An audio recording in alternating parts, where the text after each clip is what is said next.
सच्ची और अच्छी खबर लखनऊ दर्पण न्यूज। ये सब के उद्धारकर्ता तथा भारतवर्ष की संपूर्ण महिलाओं के उद्धारकर्ता परमपिता, मैं तो उन्हें भगवान की उपाधि देता हूँ, परम पूज्य बाबा साहब भीमराव अम्बेडकर के चरणों में श्रद्धा के समर्पित अर्पित करते हुए आज इस प्रांगण में हमारे पूज्य भंते जी बैठे हुए हैं, मैं उन्हें वंदन करता हूँ तथा इस प्रांगण में बैठे हुए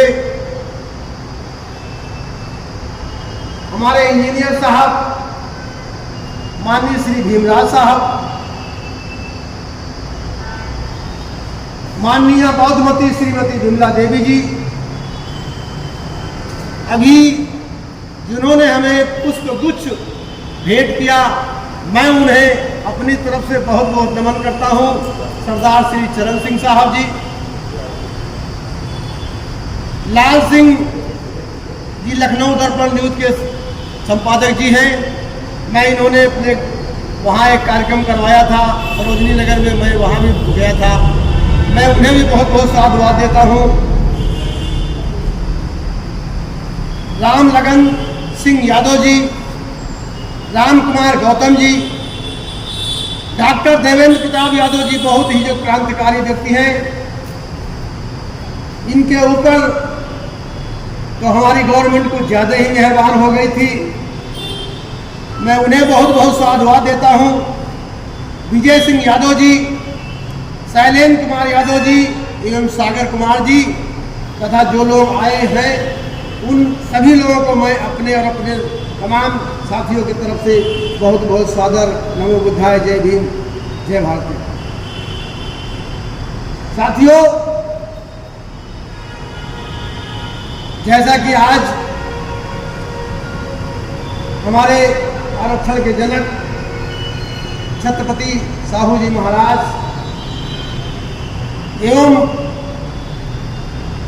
हमारे ओबीसी में क्रांति की ज्वाला फूंकने वाले माननीय ललित सिंह यादव जी की जन्म जयंती के अवसर पर मैं सभी लोगों को अपने और अपने साथियों की तरफ से बहुत बहुत सादर नमो बुद्धाय देता हूँ। साथियों, आज हमारे समाज में चाहे वो SC/ST के ऊपर हो, चाहे ओबीसी के ऊपर हो, चाहे हमारे माइनॉरिटीज के साथियों के साथ हो, इस समय उन्हें तरह तरह से प्रताड़ित किया जा रहा है। आज हमारे समाज में, जैसा कि आप लोग जानते हैं, बिखरा हुआ समाज कभी क्रांति नहीं कर सकता, ये कहावत कोई नई नहीं है, बहुत पुरानी कहावत है। बाबा साहब ने भी इसी चीज को दोहराया था कि शिक्षित हो, संगठित हो और तब संघर्ष करो। यदि हमारा समाज इसी तरह बिखरा रहेगा, एक भाई दूसरे भाई का साथ नहीं देगा, एक वर्ग दूसरे वर्ग का साथ नहीं देगा, तो डिवाइड एंड रूल की पॉलिसी जो अंग्रेजों ने अपना रखी थी, उसी पॉलिसी के तहत आज हमारे समाज को एक एक करके तोड़ा जा रहा है और उन्हें प्रताड़ित किया जा रहा है। हमारे समाज में विडंबना है, यदि हमारे ST के समाज के ऊपर कोई प्रकार का हमला या उनके ऊपर किसी प्रकार का कुठाराघात होता है तो हमारा दूसरा वर्ग देखता है। हमारा ओबीसी भाई, जिसे हम बड़ा भाई मानते हैं और है भी बड़ा भाई, क्योंकि आज भारतवर्ष में उनकी आबादी करीब लगभग 60% के और हमारे SC/ST की लोगों की आबादी लगभग 25% है। यदि हमारे SC/ST और ओबीसी भाई एक होकर के एक मंच पर एक साथ मिलकर के यदि मुकाबला नहीं करेंगे तो हम एक एक करके, चाहे SC के हो, चाहे ST के हो, चाहे हमारे OBC के भाई हो, चाहे जितने तगड़े हो, एक एक करके सबको तोड़ा जा रहा है। यही उनकी मनवादियों की चाल है कि इन्हें कभी भी एक मंच के ऊपर, एक संगठन के नीचे कभी ये लोग आने न पाए। यदि एक मंच के ऊपर एक जगह संगठित होकर के और जिस तरह से पांचों उंगलियां अलग अलग यदि हमला करेंगी और पांचों उंगलियां मिलकर के जब एक जगह हमला करेंगी तो उसकी जो टक्कर होगी, जो जोरदार ताकत होगी, वो अलग होगी।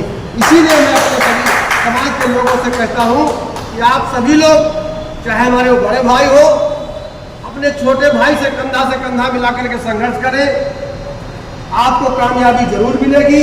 और इसकी मिसालें आपने पीछे मान्यवर कांसीराम साहब के समय देख लिया है कि जिस तरह से हमारे SC ST और OBC समाज के लोगों ने मिलकर के, चाहे हमारे कांसीराम जी ने जो प्रयास किया था मायावती, बहन मायावती जी को और मान्यवर मुलायम सिंह यादव जी को मिलाकर के जो प्रदेश में क्रांति की थी, उसी का नतीजा है कि आज हमारे SC ST और OBC समाज के लोग जगह जगह संघर्ष कर रहे हैं और उनमें हिम्मत आई है संघर्ष करने की और आंख से आंख मिला करके लड़ने की ताकत यदि आई है तो हमारे माननीय कांसीराम साहब की एकजुटता की मेहनत का नतीजा है कि हमारे SC ST और OBC समाज के लोग एक से कंधा मिला करके आज उनसे आंख मिला करके संघर्ष कर रहे हैं और अपने हक और अधिकार के लिए लड़ाई लगातार लड़ते चले। आप देख रहे हैं जगह जगह हमारे समाज के लोगों को, पर हमारी बहन बेटियों के ऊपर, आखिर ऐसी क्या बात है? हम लोग बिखरे हुए समाज है, इसीलिए ना हमारी बहन बेटियों की इज्जत लुट जाती है। क्या अभी कोई एक उदाहरण कोई बता सकता है ऑल ओवर इंडिया के अंदर कि हमारे किसी हाई कास्ट की लड़की के साथ किसी SC ST OBC के लड़के ने या किसी समाज के लोगों ने उनकी बहन बेटियों के साथ कभी भी गलत नजर से उनकी तरफ देखा हो? कोई एक उदाहरण नहीं मिलेगा। पूरे ऑल ओवर इंडिया में, पूरे भारतवर्ष में एक भी उदाहरण आपको नहीं मिलेगा कि हमारे SC ST OBC के समाज के लोगों ने किसी हाई कास्ट की बहन बेटी की तरफ आंख उठाकर दी। वो कितने लोग हैं? मुश्किल से 3-3.5% एक समाज है, 4-4.5% दूसरा समाज है और तीसरा समाज यदि आप एकजुट होकर के खड़े हो जाए तो जिसे आप वैश्य समाज कहते हैं, उसकी औकात नहीं है कि हमारे समाज के लोगों के साथ आंख से आंख मिला करके और वो हमारा मुकाबला कर सके। कहावत है कि एक चना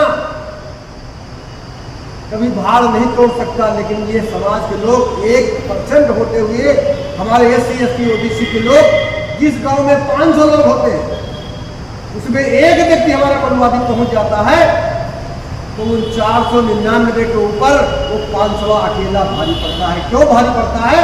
क्योंकि हमारे समाज के लोग एक होकर के कभी नहीं करते। तमाम मिसाइलें हैं।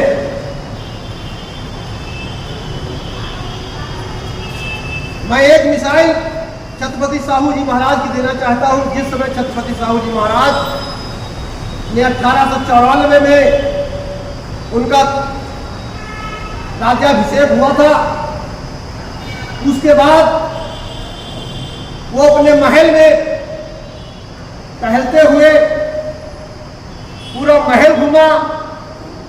बहुत विशाल महल था छत्रपति साहू जी महाराज का और उस महल में अपने सेनापतियों के साथ, अपने मंत्रियों के साथ घूमते आखिर में वो कहाँ पहुंचे? जहाँ छत्रपति साहू जी महाराज का किचन था।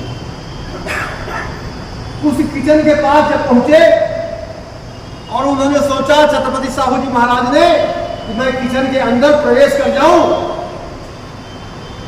जो किचन के अंदर पंडित बैठा हुआ था वो दरवाजे के पास आया और छत्रपति साहू जी महाराज को दरवाजे पर ही रोक दिया। मतलब आप सोचिए, जिस राज्य का राजा अपने किचन के अंदर नहीं जा सकता, प्रवेश नहीं कर सकता है, देख नहीं सकता कि हमारे किचन के अंदर क्या हो रहा है, क्या नहीं हो रहा है, जब उस पंडित ने, जो रसोइया था, छत्रपति साहू जी महाराज को दरवाजे पर ही रोक दिया कि महाराज आप दरवाजे के अंदर नहीं आ सकते। छत्रपति साहू जी महाराज चौंक गए, अरे ये बात क्या है।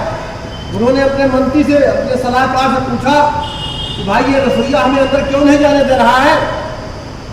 तो उनके मंत्री जी ने कहा, महाराज आप शूद्र वर्ण में आते हैं, इसलिए ये रसोईया पंडित है, इसलिए आपको किचन के अंदर नहीं जाना। छत्रपति साहू जी महाराज चौंके, अरे मेरा ही संपूर्ण राज्य और मेरे ही महल के अंदर जो किचन बना हुआ है, मैं उसके अंदर प्रवेश नहीं कर सकता हूं, ये कौन सी विडंबना है। उसी समय छत्रपति साहू जी महाराज ने अपने पूरे राज्य में, चाहे वो प्रशासन के पद रहे हो, जो कि पढ़ने में आता है कि 70-71 पद प्रशासन के थे, एडमिनिस्ट्रेटिव ऑफिसर के पद, वहां पर 60-61 पद केवल एक जात के लोग, पंडित वर्ग के लोग काबिज थे और बाकी अन्य लोग काबिज थे। 100% लोगों ने कब्जा कर रखा। जो क्लरिकल स्टाफ था वहां 500-600 पदों में से 90-95% हमारे मनुवाद के लोग काबिज थे। छत्रपति साहू जी महाराज 1902 में लंदन में थे, वहीं से उन्होंने एक आदेश जारी किया कि चाहे वो प्रशासन के पद हो, चाहे वो क्लरिकल स्टाफ के पद हो, सभी पदों पर हमारे SC, ST और OBC के लोगों को 50% का आरक्षण हम आज से ही लिखित लागू करते हैं। और उसी समय से 50% का आरक्षण लागू होता चला आया है और आज स्वतंत्र भारत में वो 50% का आरक्षण आज भी लागू है, क्योंकि हम लोग 85% और 90% के लगभग होते हुए भी उस 50% की सीमा को आज तक हम लोग आगे नहीं बढ़ा पाए हैं। ये हमारे SC, ST, OBC समाज के लिए बहुत बड़े कलंक की बात है। दुख होता है। ये 26 जनवरी 1950 को बाबा साहब ने आरक्षण की व्यवस्था हमारे SC, ST के लिए लागू की और OBC के लिए लागू की 27% की। और उस आरक्षण के लिए हमारा OBC समाज, मैं तो OBC समाज को भी दोषी मानता हूं कि कभी आज तक एक भी ऑल ओवर इंडिया लेवल की कोई भी जुझारू मीटिंग नहीं की कि हमारा 27%, हम 60% होते हुए भी हमें 27% का आरक्षण, चाहे वो स्टेट गवर्नमेंट में, चाहे केंद्र सरकार में, आज तक कहीं भी संपूर्ण संविधान की बदौलत जो 27% का आरक्षण लागू है, किसी भी विभाग में, चाहे केंद्र सरकार हो, चाहे स्टेट गवर्नमेंट सरकार हो, कहीं भी कोटा पूरा नहीं। ये लोग क्या करते हैं हमारे समाज के, मैं बैकवर्ड समाज को ज्यादा दोषी मानता हूँ, क्योंकि हमारे SC समाज के लोगों ने हमेशा संघर्ष की बिल्कुल बचाई है। सन 1950 से नहीं, बाबा साहब जब से पैदा हुए हैं, जब से उन्होंने महाराष्ट्र से लेकर के पूरे देश में क्रांति की ज्वाला फैलाई, चाहे वो तालाब में पानी पीने का हो, चाहे मंदिरों में प्रवेश का हो, चाहे मनुस्मृति दहन का हो, जितना भी संघर्ष हमारे बाबा साहब ने किया, उन संघर्षों में कभी भी हमारा बैकवर्ड भाई कभी साथ नहीं दिया। हमारा बैकवर्ड भाई हंसता है, वो तो अपने को, कहने में मुझे कोई गुरेज नहीं है, वो अपने को हाई कास्ट से नीचे मानता ही नहीं है। मैं जहाँ रहता हूँ बछरावा में, मेरा गांव है, वहाँ पर एक बन्नावा गांव है, आपको किसी ने मालूम हो, हमारे गांव में, हमारे बगल में हमारे यादव भाई, हमारे लोध भाई 90% गांव में, लेकिन रातों दिन रामचरितमानस पढ़ते हैं। मैं चित्र रखा गया है, उनको भी हम जो है नमन करते हैं। रूड ललन सिंह यादव का आज ना जयंती है, ना उनका परिनिर्वाण दिवस है, तो इस तरह से आज मुख्य रूप से छत्रपति साहू जी महाराज की जयंती है, जो 191वीं जयंती होगी आज के दिन। तो छत्रपति साहू जी महाराज ने जो काम पिछड़े वर्ग के लिए किया, और जब किया जो काफ़ी व्यथित हो गए थे, ऐसी परिस्थितियों में उनको लगा तो उन्होंने काम किया, रिजर्वेशन का काम कराया। डॉक्टर अम्बेडकर को सबसे बड़ा काम उन्होंने एक काम किया था, डॉक्टर अम्बेडकर को शिक्षा के क्षेत्र में उनके पढ़ने के लिए उन्होंने मदद दिलाई। और डॉक्टर अम्बेडकर को वो मानते थे और उनको छत्रपति साहू जी महाराज को ये अपेक्षा थी कि जो काम मैं राजा होते हुए नहीं कर पाया हूँ वो काम डॉक्टर अंबेडकर करेंगे, ऐसा उनकी अपेक्षा थी। वो राजा थे, चाहते तो कर सकते थे, लेकिन क्योंकि चारों तरफ से उसमें जकड़े रहे हुए होंगे, उन मजबूरियों में वो हो सकता काम ना कर पाए हों जो करना चाहते थे। लेकिन डॉक्टर अंबेडकर से उन्होंने उम्मीद रखी। डॉक्टर अंबेडकर ने इस देश का संविधान बनाया और डॉक्टर अंबेडकर ने संविधान बनाने के बाद आज डॉक्टर अंबेडकर की वजह से छत्रपति साहू जी महाराज को पूजा जाता है और उनकी जयंती मनाई जाती है। हमारे यहाँ कल आपातकाल के 50 साल हो गए थे। आपातकाल के जब 50 साल हो गए तो आरएसएस के लोगों ने कल बड़े धूमधाम से संविधान की हत्या के दिवस के रूप में मनाया, जबकि आरएसएस खुद संविधान को उसमें नहीं मानती। अब आप समझिए कि इमरजेंसी इंदिरा गांधी को क्यों लागू करनी पड़ी होगी। बहुत ये प्रश्न ऐसा है कि आखिर इंदिरा गांधी को उस समय इमरजेंसी क्यों लागू करनी पड़ी।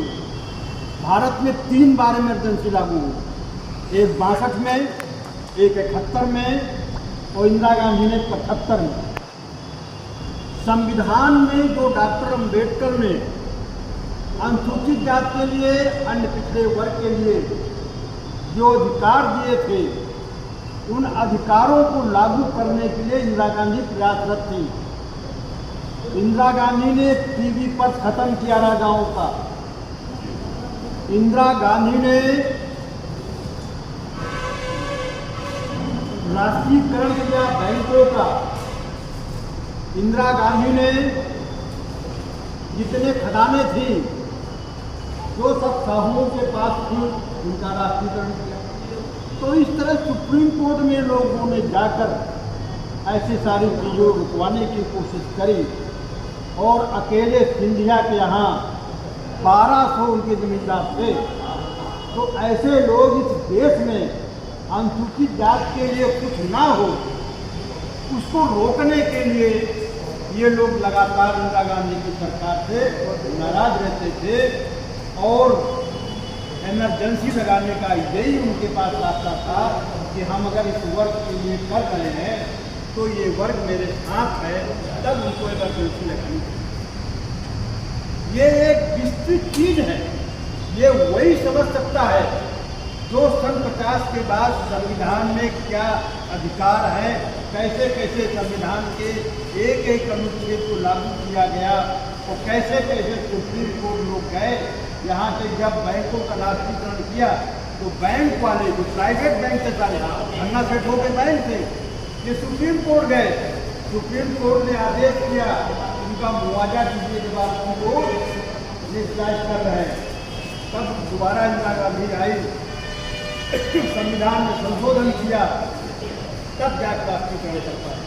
क्योंकि इन लोगों से निपटना, यहाँ के जमींदारों से निपटना कोई आसान काम नहीं था।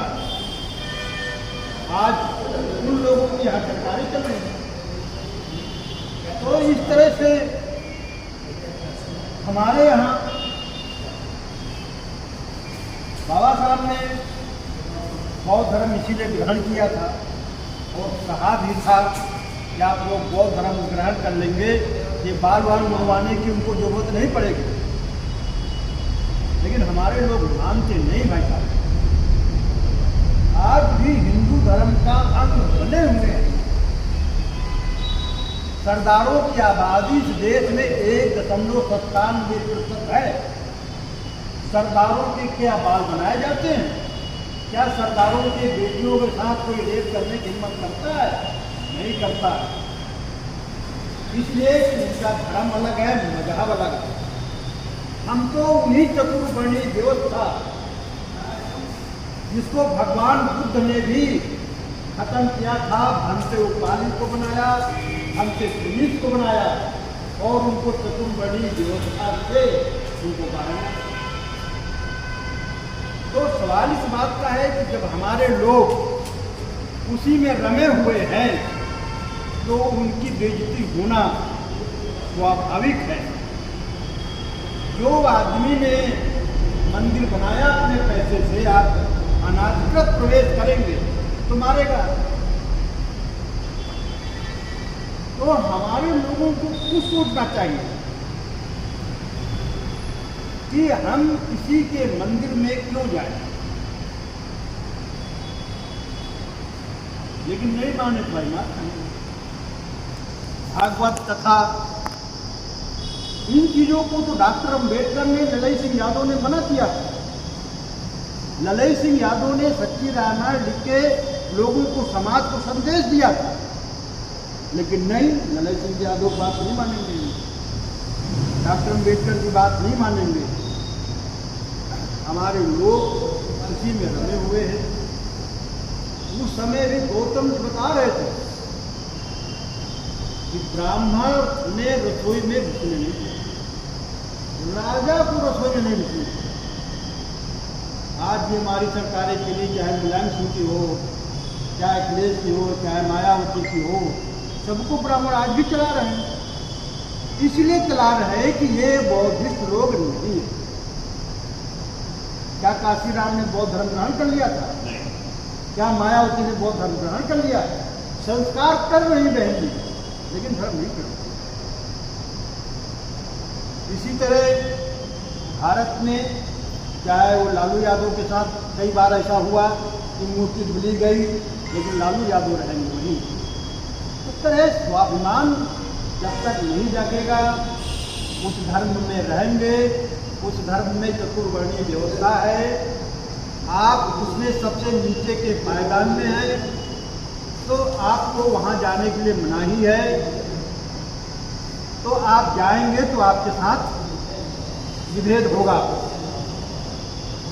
तो इस तरह से वर्तमान परिस्थितियों में हम भागवत कहते हैं वो लोग, वो त्रिपिटक की बात नहीं जानते हैं, वो भगवान बुद्ध के बारे में नहीं जानते। हमारे यहाँ हमारे बोलने के पहले भी काफ़ी लोगों ने ब्राह्मणों की बुराई करी। लोगों की बात बगैर ब्राह्मण का नाम लिए, बगैर उनकी बुराई करे, उनका वाक्य नहीं पूरा होता। क्योंकि आपका संसाधन होगा, आपका धर्म होगा, आपके यहाँ इस्लाम है, तो इस्लाम वाले अपने धर्म को मानते हैं और अपने त्योहार मनाते हैं। जब जरूरत पड़ती है तो सरकार उनसे पूछती है कि भाई ईद है, कोई व्यवस्था हो तो बताओ। हमारे यहाँ क्या पूछेगा सरकार हमसे?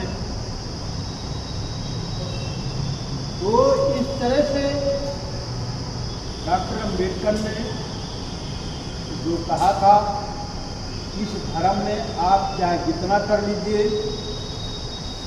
आप कितने बड़े विद्वान हो जाइए, लेकिन आपके साथ व्यवहार जाति के अनुसार होगा, आपकी विद्वता के अनुसार नहीं होगा। डॉक्टर अंबेडकर जैसा विद्वान विश्व में नहीं था, लेकिन उनको ये पीड़ा सहन करनी थी जाति के आधार। और डॉक्टर अंबेडकर ने अगर संविधान ना बनाया होता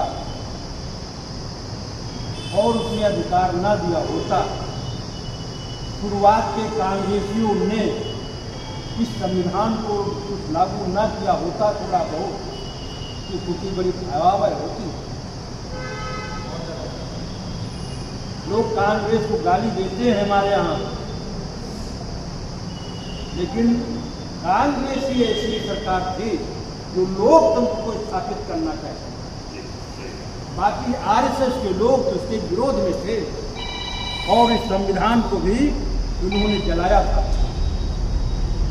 आज उस संविधान को कह रहे हत्या कर रहे थे वो, क्या वो लोग संविधान का पालन करवा रहे हैं। अगर इंदिरा गांधी आपातकाल ना लगाती तो पूरा युद्ध जैसे भारत में सन 76 में चली गया। राजाओं के पीवी बस खत्म कर देना कोई आसान नहीं।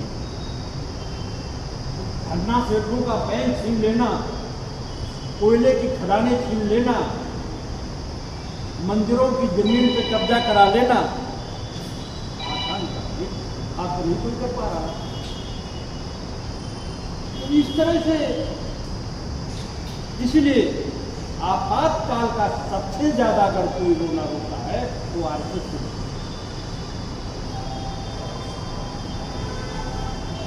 चलिए, बहुत अच्छा लगा। हमारे आयोजक उनके चले गए, कोई बात नहीं है, उनको कहीं और जाना होगा या समस्या उनके साथ होगी। उसका इतिहास क्या है, इस देश में पहाड़ों के लिए, नदियों के लिए, हमारे वनस्पतियों के लिए, जानवरों के लिए, पक्षियों के लिए, खास करके मनुष्यों के लिए उसने क्या किया।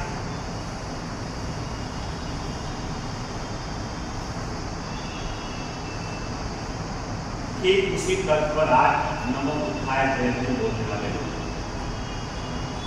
जैसा कि हमारे गुरुदास साहब ने इस बात को कहा कि आज एक नहीं लाखों संगठन है हमारे महापुरुषों के नाम पर। लेकिन सबसे वंडरफुल बात तो यह है कि जो संगठन खोल के चला रहा है उसे खुद भी उस महापुरुष के विषय में जानकारी नहीं है और न ही उसको अमल कर। जैसे उदाहरण के लिए देश के अंदर आज जितने भी मेंबर ऑफ पार्लियामेंट से लेकर के जितने भी हमारे एमएलए जीत करके जाते हैं, बीडीसी से मेंबर से लेकर के गांव का मेंबर से लेकर प्रधान का, वो भारतीय संविधान की नियमावली के द्वारा वो आरक्षित पदों से और जनरल सीटों से और आरक्षित पदों से जीत के जाते हैं। वो आज तक इस बात को नहीं समझ पाते हैं कि जो आरक्षण हमको एकाएक जो हमको अपना अधिकार, हमारा अधिकार नहीं देना चाहता है, वो बैकवर्ड और शेड्यूल कास्ट के नाम पर आरक्षण और जनरल सीट के आरक्षण क्या मेरे नाना, मेरे बाप, मेरे दादी की घर से वो दे रहा है? ये आया तो आया कहाँ, और एकाएक हम उसके लायक भी नहीं है तभी छूट के चले जाते हैं।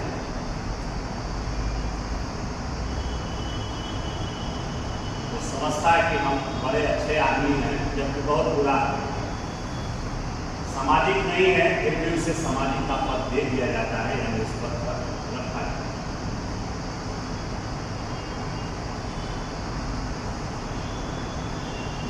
तो अभी भी देवरिया का एक कांड है जहां पर हमारे यादव भाइयों के साथ जो हुआ वो बहुत अच्छा हुआ। जो काम हम करना चाहते हैं बताते हैं तो सुनते नहीं। ये तो उस ब्राह्मण को मैं धन्यवाद देना चाहता हूँ, उसने आपके अतीत को पहचानने के लिए एक मौका दिया। योगी आदित्यनाथ हमारे बीच के प्रदेश के मुख्यमंत्री हैं, मैं उन्हें भी धन्यवाद देना चाहता हूँ जब उन्होंने कहा ये हनुमान जो है वो बैकवर्ड क्लास का आदमी है और मुख्यमंत्री निवास में जाने से पहले उन्होंने कुत्ते और घोड़ों के पेशाब से अखिलेश जी की कमरे को खुलवाया। ये हमारी हैसियत है। तो उन्होंने मेरी औकात को बताने का तो काम किया, हम जानने की कोशिश नहीं कर रहे हैं। इसके लिए भी मैं योगी आदित्यनाथ को मैं धन्यवाद देता हूं।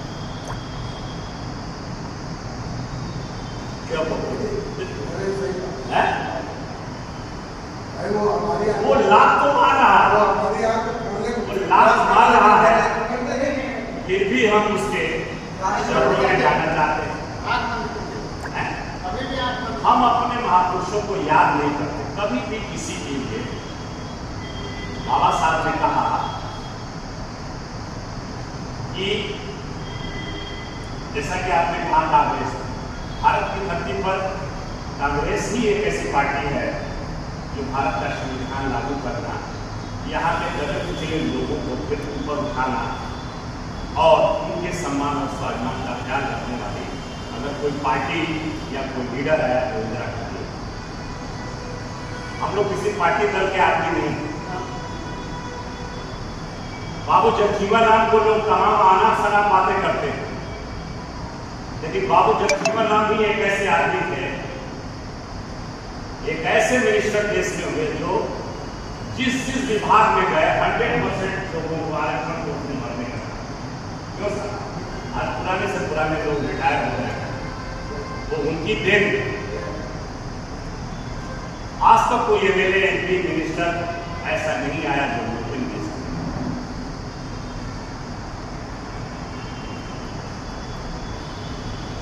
तो मेरे कहने का मतलब कि आपके दल पार्टी में कहीं भी कोई अपनी प्रतिभाएं हैं उसे आगे बढ़ाना चाहिए, लेकिन दोस्त और दुश्मन की पहचान करके चलने की जरूरत है।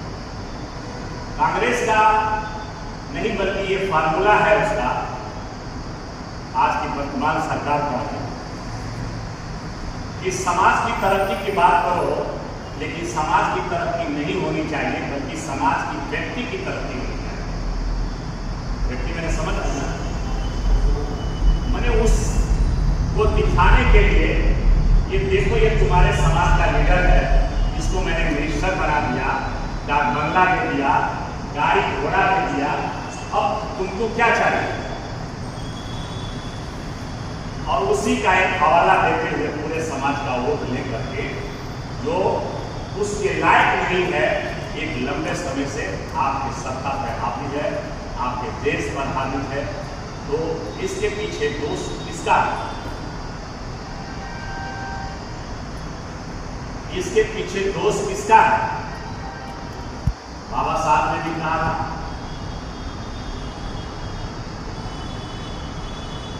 कि नायक की प्रति पूजा मत करो, नायक में श्रद्धा रखो।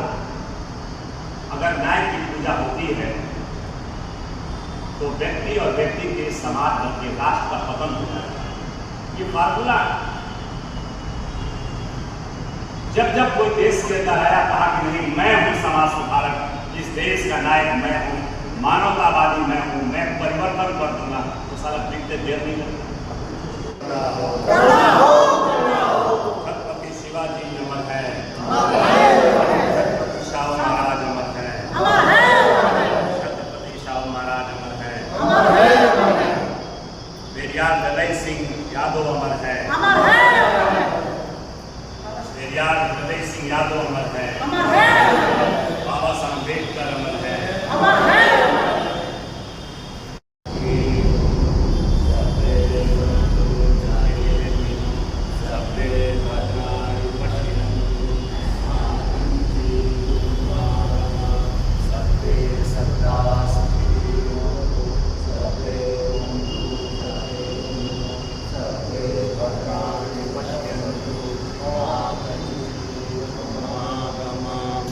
नत्थि में शरणं बुद्धो में शरणं वरं, नत्थि में शरणं धम्मो में शरणं वरं, नत्थि में शरणं संघो में शरणं वरं। एतेन सत्यवचेन